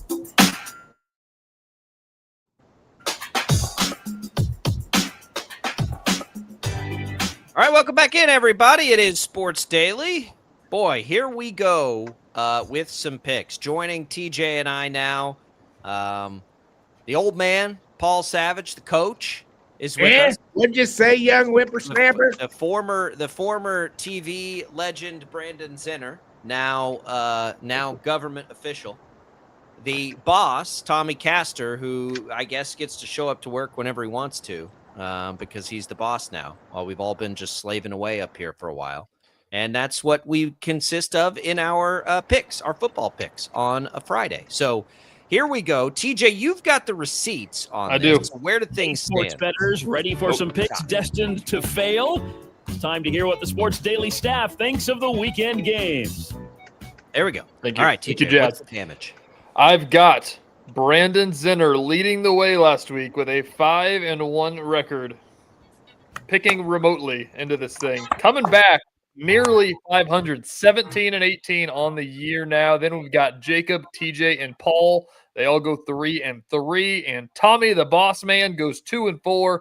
Should leave his managerial duties behind and watch some more football, I guess. So we've currently got Jacob leading the way as the only team over 500. He's 20-15. And then Brandon and Paul are tied for second at 17-18. Paul 16-19. And TJ is carrying the caboose at 13-22. So I'm making money. Everybody else is sucking hind tit. That's what we need to know. But Brandon, you win the week here first, and that means you get the honors of picking first, and then we start the rotation. So we got K-State up first against Baylor at Baylor. The Bears on the road. The Bears at home are 6.5-point favorites against K-State on the road. What are you thinking in this one? The way I'm thinking is if you're betting the over, you're taking one side. If you're taking the under, you're betting the other side. PJ Glasser's on the exact same side I am. I really like the over in this game, and therefore I got to go with the Baylor Bears. Yeah, it's a tough spot. TJ, K-State's going to really have to be better than they have been all year offensively to hang here. Yeah, I mean, it would take a lot, and I think that K-State right now is a really run-heavy team. It's going to be tougher to put up points, but Baylor likes to sling the rock around. I'm going to go Baylor as well and fade the Cats, I guess. Paul, your Baylor Bears here have looked good on offense and not very good on defense. Well, you know exactly what I'm thinking. I was going to take the Baylor Bears. But now I hear these two guys go first in front of me, and I'm thinking to myself, Tommy's probably going to take Baylor. Jacob's probably going to take Baylor. As much as I want to take Baylor, maybe I could take K-State and get an island because, listen, the Cats are starting to now it may be slight, but they're showing a little bit of life. Maybe they're getting some problems worked out. Another week, you get better. Hopefully, that's what you hope for. I'll tell you, I'm taking Baylor. I can't do it. I'm going to take Baylor. Listen, I'm going to do K-State fans a favor, and I am going to continue the jinx that I started last week. I will take responsibility for the good performance. I'm just going to keep picking against them in hopes that they play good. My money's going where Brandon's money's going, where PJ Glasser's going, and that's the over. I love the rushing props for the K-State guys this week. So we'll have that. And look, I'm going to take Baylor. 6.5 points at home. We'll see if K-State can play a little defense, but I'm going to keep the jinx on. That's the only reasoning I can give you, K-State fans. You can thank me later. Tommy? So you guys are going to give me a K-State Island is basically what I'm hearing right now. We want raises, Tommy. I mean, yeah, look, I think that, K-State showed a lot last week against UCF. I wasn't sure they'd be able to do it. In fact, I picked against them a week ago, but it was impressive. The fact that Dylan Edwards was able to stay on the field and have the kind of performance that he had, that offense looked the best that we've seen all year long. I think they'll be able to continue that on. I'll take that K-State Island. All right, that's a pretty good island to get. How about KU at UCF? TJ, you start us off on this one. KU is a road favorite, 4.5-point road favorites in this one after 600 yards of offense they just gave up. How does that make you feel? Yeah, I think that, as you said, we talked about it earlier in the show. I think that KU's offense is just going to be this, so they're just going to go crazy every single week and try to win in shootouts. And I think that UCF, I don't know what quarterback's going to play. I think that KU can get a shootout here and win this one. And hopefully the defense does something. So I think that they can cover 4.5. Give me KU on the road. Paul, that makes you next. Well, you know something? I did not believe that UCF would be as good as they are at this point of the season. Little stumble from last week. But you know something? I'm still stunned and I'm still surprised. Well, not stunned, but I'm still a little surprised at how good this team is. But KU is also pretty darn good and capable of putting up a lot of points and running around, running a score up if they get on that kind of roll. There's just a lot of upside taking KU, fellas. It gives you a lot of possibilities. I'm taking KU. Yeah, look, I'll keep it simple. KU, I don't love that they're giving 4.5 points at all. But again, they're an interception that they should have made away from winning the game last week by, whatever it would have been against Cincinnati. I think Cincinnati's probably better than UCF, at least offensively. UCF's got some quarterback stuff they're dealing with. I'll take I think KU's going to win the game. I'll reluctantly take them to cover. So that's where I am. Tommy? UCF at one point, I think this was 2 weeks ago, they were receiving votes on the top 25 poll. So they're a solid football team. Kansas, offensively, they look incredible.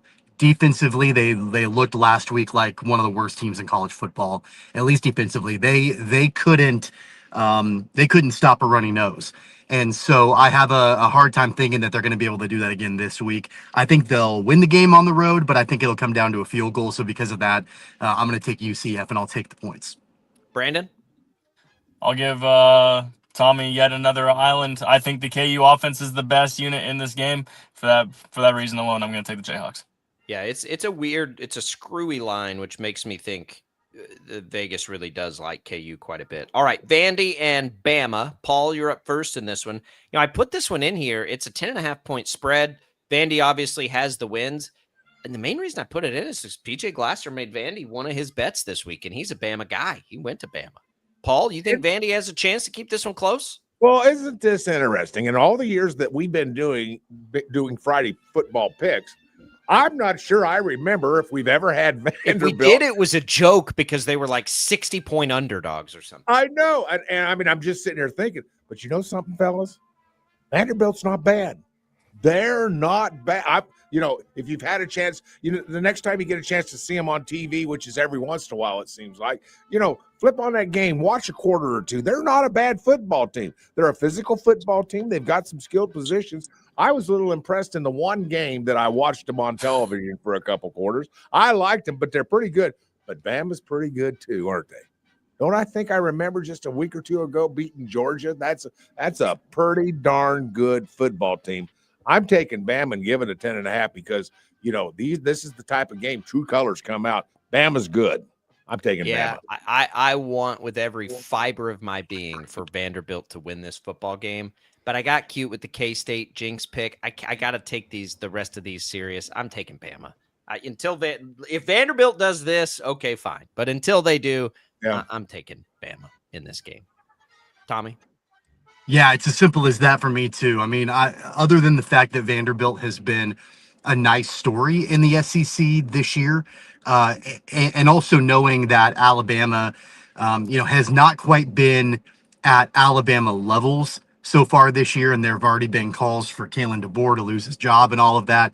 Until Vandy proves otherwise, you have to go with Bama, and that may very well be the wrong pick.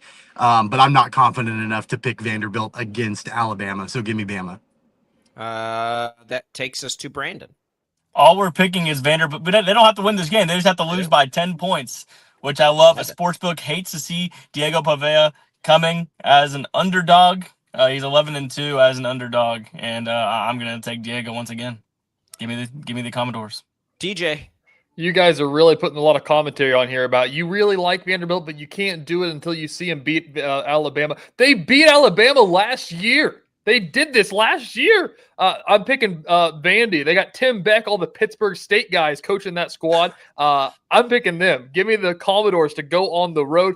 Probably not to win, but to lose by a field goal. All right. That's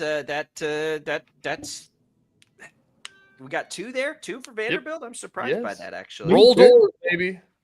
That surprises me a little bit. All right, so let's go to the NFL now. I think I am up first on this one. Broncos, Eagles. Eagles minus 3.5. The Eagles are annoying. It's just going to feel gross either way here. I don't like any. I just can't. I've had a hard time with this one. I'm going to take the Eagles. I'll take the Eagles. It's gross. I don't even want to, but I'll take them minus 3.5. I think they're playing games close, but they're better. The people are trying to act like they're not very good. I don't buy that for a second. I think they're better than Denver. They're at home. I'll give the 3.5 points. It's that simple. Tommy? I mean, their passing offense is like the worst in the NFL. They haven't needed it to be better. Horrible.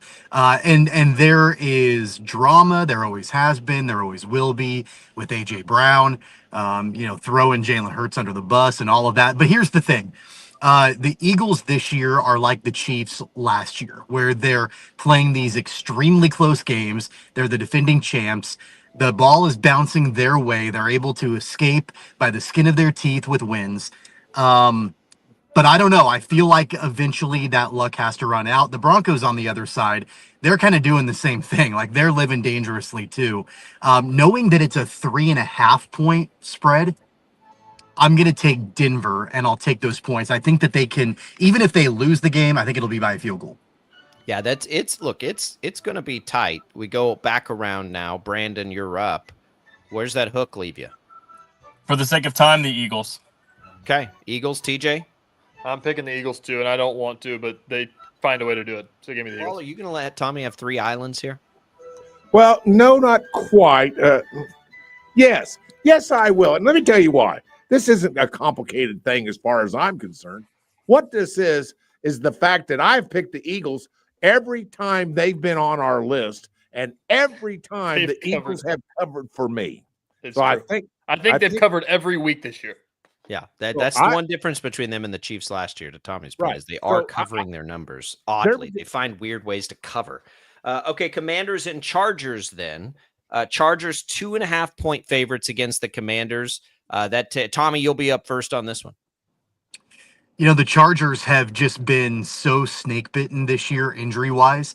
It seems like, and that's the way that it always is. It's not just this year; it's all the time. You know, they lose Najee Harris, and then they had, Joe Alt going down with an injury last week. That's just kind of what happens, unfortunately, with the Chargers. The Commanders have also been dealing with their own set of injuries. Terry McLaurin's not going to be playing in this game this weekend.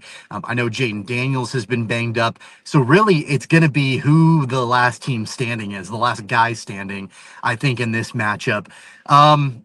This one is really difficult for me. I don't have a clear read on it one way or the other. I've been high on the Commanders this year, so I think because of that, I'll go ahead and I'll take them in this matchup. Interesting. I would have thought the other way. Brandon? I'm not picking Marcus Mariota to go all the way across the country and beat another Oregon quarterback. I think so Jaden Daniels is playing. Back. I don't care if Marcus Mariota is on the team. I'm taking the Chargers. There's the Chargers. All right, that brings us back around to TJ. I think that Jaden Daniels can go across the country and go be an Oregon quarterback. So I think I'm going to take the Commanders in this game because the Chargers, as you said, are snake bitten. The vibes are down. They just lost to Jackson with an X last week. Now they're going to lose to Jaden with a Y. An X and an S. Both. Paul? Hip. Jackson. Well, I took the Eagles because I picked them, and every time I picked them, they've won for me. The Commanders, on the other hand, every time I've picked them so far this year, they've lost for me. I'm taking the Chargers. Give me the Chargers as well. We just saw the 49ers overcome some injuries. I'm more concerned about the offensive line injuries than a bunch of wide receiver injuries. But I don't totally buy the Commanders. Give me the Chargers. I'll lay the 2.5 at home. All right, boys. Chiefs, Jags. Jaguars are 3.5-point home dogs in this one. We swing back around to Brandon to start us off. I do not trust the Jags to be able to throw the ball. The Chiefs' run defense is their strength. Xavier Worthy back. I think the sports books probably want this line to be higher. I'm going to go ahead and take the Chiefs in prime time on the road. TJ? I'm taking the Chiefs. I think that the offense is back. The Legion of Zoom is back. They might score 40 on the Jags. Give me the Chiefs. Ooh, 40 against one of the teams. All right, 30, top 30, defenses. 30. Paul? Oh, this is the easiest game of all 6 games to pick, and that's the Chiefs. I mean, come on, guys. They're playing well. I mean, and I say that with their record being what it is, but in all honesty, they played well enough to win a big game and win it by a large number. I'm taking the Chiefs. This is almost like a no-brainer, fellas. It's what's making me nervous. I feel this. I love the Chiefs in this game. The Chiefs throw the ball. The Jags defense has been great. It's been much better against the run than the pass. It's not been that good against the pass. The Chiefs pass defense on paper has been better than the run defense, but I think we all think that their run defense is better than their pass defense. All the matchups favor the Chiefs. All of them do. And they're getting healthier, and they seem to be clicking on. I'm gonna take the Chiefs. I love the line 3.5. I'll give it gladly. Tommy?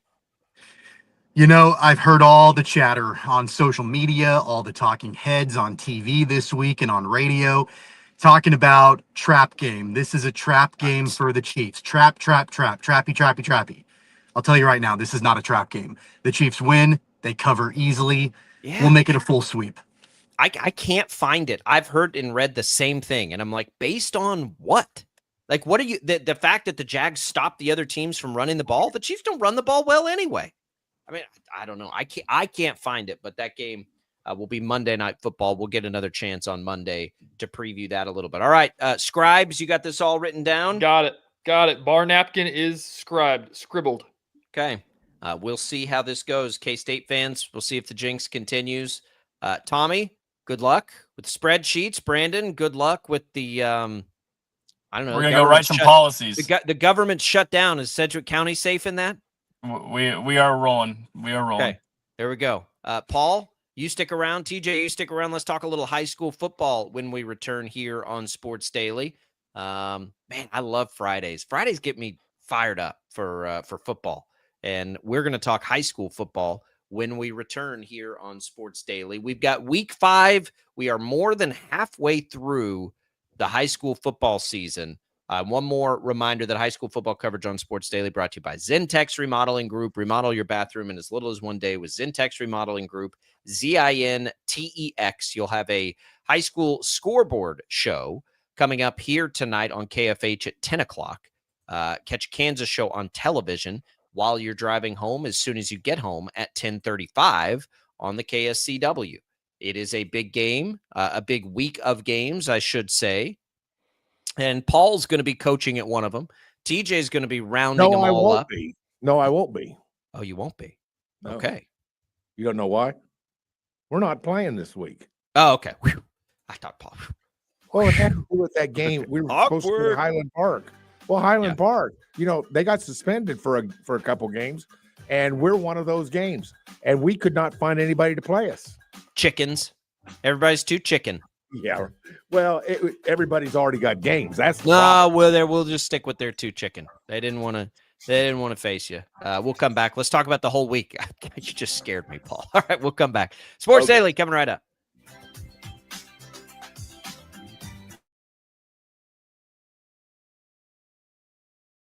Lightning, hail, tornadoes, flooding. It's the worst of severe weather, and it's coming. Spring brings warmer temperatures, but also dangerous weather conditions. Stay up to date day or night with the Storm Team 12 weather app. You'll get accurate forecasts, so you can plan ahead and stay safe, no matter the weather. Download the Storm Team 12 weather app, brought to you by Stutzman's Greenhouse. The future of television has arrived. Next Gen TV is here with stunning video, movie theater quality sound, enhanced voice clarity, and interactive features, all upgradable for the future.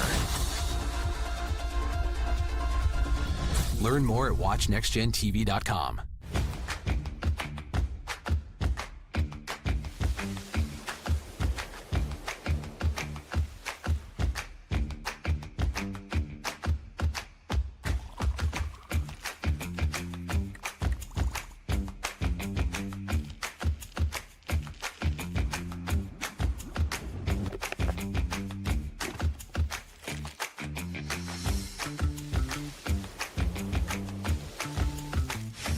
The canvas of our imagination. They tell a story. Clouds affect the events of your day. Sometimes they growl, sometimes they inspire, but they're always the messengers of nature's mood, written in the sky. Storm Team 12 understands the language of clouds. We're dedicated to decoding their message, so you know what to expect. Behind every cloud, there is a story waiting to be told. Trust Ross Jansen and Storm Team 12, alerting you first to the impact on your life. We are following a breaking update. Every day, all day, stream the stories that have you talking near and far. Whoever is behind the wheel of this bus is not stopping. From hundreds of local reporters and meteorologists spanning the country. Chaos here this morning at the UW campus. Search LNL for the all-new Local News Live streaming app. Odyssey is one of the most influential audio and entertainment brands in the nation. You already know Odyssey's iconic local radio brands in Wichita. But did you know Odyssey has the country's best collection of music, news, and sports brands? Odyssey is also a premium podcast creator, major event producer, and digital innovator. Odyssey brings people together across the country and right here in Wichita. Odyssey also delivers meaningful radio and digital audio results. Find out our story and impact at odysseyinc.com/Wichita. Make yourself known now. 83101 in traffic pursuit. Oh my God, here. Investigate TV Plus begins with real people. We investigate stories that impact you. And inspire change every day. Something is broken. Real problems. Why are they hiding it? And real solutions. My daughter was dying in front of me. What was your reaction when he said that? Investigate TV Plus, weekdays at 3:30 p.m. on KWCH. Sometimes people tell us, I don't get it, it's just tea. But let me tell you, we are so much more than just tea. With 20 plus flavors of sweet and unsweet iced tea, the possibilities are endless. Come on in and try them all for free to find your favorite or get us on the go for your busy lifestyle. And don't miss happy hour every day. So the next time someone tells you it's just tea, tell them to come by and find out why we say drink tea, be happy. Jim Rome here, lighting up your afternoons on The Jim Rome Show. Catch me starting at 2 on Wichita's #1 sports radio, Kansas Fan Headquarters, 97.5 and 1240 KFH.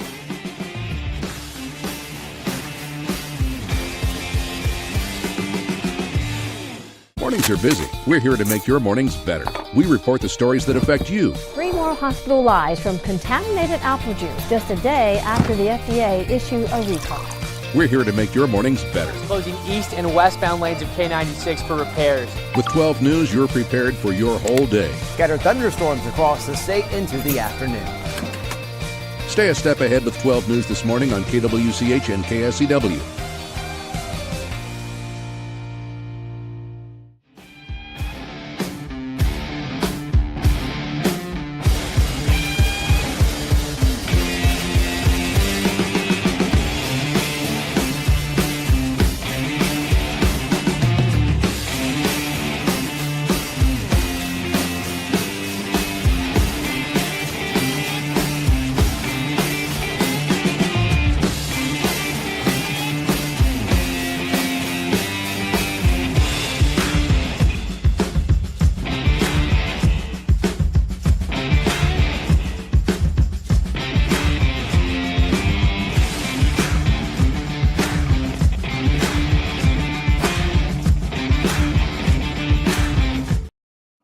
This is Sports Daily on KFH.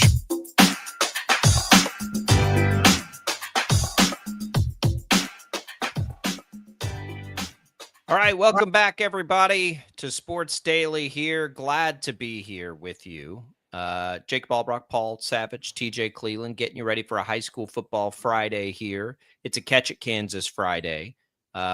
We have a full slate of games. We're coming down the home stretch. It is a great time. It's a great time of the year as we're kind of taking stock, TJ, as teams are trying to elevate themselves into that next stratosphere. So what are we looking at tonight in the big classifications as games that have our interest? Yeah, as you said, it's kind of the home stretch where the teams are rounding out their schedules. You're going to see a lot of league championships figured out in the next couple of weeks. When you get down to the smaller classes, they've got the districting, the zones going into play. They're going to start playing those guys and getting everything ready for the playoffs there as well. But as for the big classes, our big game of the week this week is Hutch at Derby. The Salt Hawks visiting the Panthers. Derby has 2 losses already this year. They lost to Hayes, lost to Mays already. Now they get the Salt Hawks at home. So Hutch is a team that made a lot of noise right off the bat. They slipped a little bit, so it's kind of a big prove-it week for both of these. It'd be a big win for whoever can get that one. Other than that, out in Western Kansas, we got Dodge City Great Bend could potentially play into that WAC championship a lot. Hayes is going to be a big name in there as well. Bishop Carroll and Heights going down tonight as well in the City League. And then East Highland Park apparently isn't playing. I'm glad Paul told me that. That was supposed to be on the Catch It Show tonight.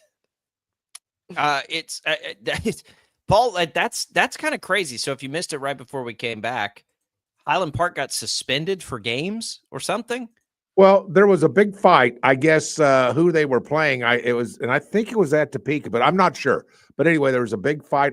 I mean, both sides of the football field emptied out in the middle of the field, and it was a brawl. And they were fighting umpires and referees, and coaches were fighting, and it was pretty bad. My understanding is, and I don't quote this. This is what I've just been told.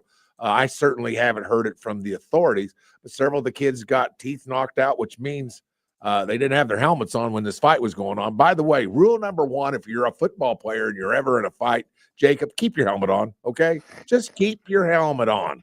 But anyway, it was a real problem. So I'd understood that they were talking about maybe suspending both teams for the entire rest of the season, or a game or 2 or whatever it was. I never really heard. We don't hear much about it in this part of the country. That's for sure. We don't hear about this kind of thing.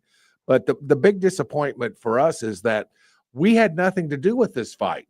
We have absolutely nothing to do with this fight, and yet Wichita East is being penalized because they're taking away a game. We got seniors that are running out of games to play, and they take away one of those games. I don't think it's fair to us. There had to be some sort of penalty, obviously, but I don't know if this is the right one because it just doesn't seem fair to penalize somebody who was innocent in this whole situation. So we just had a week of practice without a goal of playing a game. It's a first for me. I'll put it that way. I've never Bye had week. You got a high school bye week. You don't hear about those very often, do you? Yeah. What are you doing during the bye? What do you Well, got the guys? You try to get a lot of emphasis on what you're trying to do, get better at what you don't do well, and that's what you do. But it's been a tough week, guys. I've never quite had an experience like this, keeping kids focused when there's nothing at the end of the week. It's not easy, I'm telling you. Not easy to keep them focused during breakfast. I can't imagine, Paul. There you go. I don't even have teenagers yet. All right, TJ. So let's take it down now to some of the smaller school matchups. Yep. What's standing out to us, and what should we have our eye on as an indicator of things to come? Yeah, really fun one in Class 3A. Hoisington is actually a 2A school. They're coming to Cheney tonight. That's going to be a really fun game. Hoisington was a team that was in a state championship game just 2 years ago. Obviously, Cheney won a state championship 2 years ago. So both of these teams have lost a lot of the pieces that were on those state championship teams, but a big prove-it game for both of these guys. Hoisington is actually jumping up to Class 3A next year, so this will be a good test for them before they're going to be basically playing these teams in the playoffs next year. So could be a big win for them. Cheney's looked pretty good considering how much they lost from last year's team. So that's going to be a fun one as well. Collegiate is going to Pratt tonight, which is an awesome game. Pratt, they got the Division I prospect out there. Arlie Morrell going to Colorado State to go play tight end. Collegiate's got their wide receiver, AJ Batiste. He's getting some Division I offers, getting some looks from some Power Fives. He's gotten some at the FCS level, it sounds like. So that's going to be an awesome game out there because, Collegiate obviously wants to bounce back. They just lost to Andale and going. And if they could knock off Pratt, they'd feel really good about themselves as they finish up this regular season. So those are some of the ones that we've got on the smaller classes that we've got tapped up for tonight. And then another one I forgot to mention in the bigger classes, Andover Central and Goddard. Should be a bunch of fun in that one as well. Andover Central just beat Valley Center last week, who's been riding high. So knocked them off. Goddard's a team that always is just scrappy and finds ways to win games. And they've won some nice ones so far in the early parts of the season. So Andover Central Goddard should be a fun one out in West Wichita tonight as well. So, Paul, as you look at the City League, you'll have the night to kind of take stock of things. We'll jump back up. What catches? What are you scouting then tonight?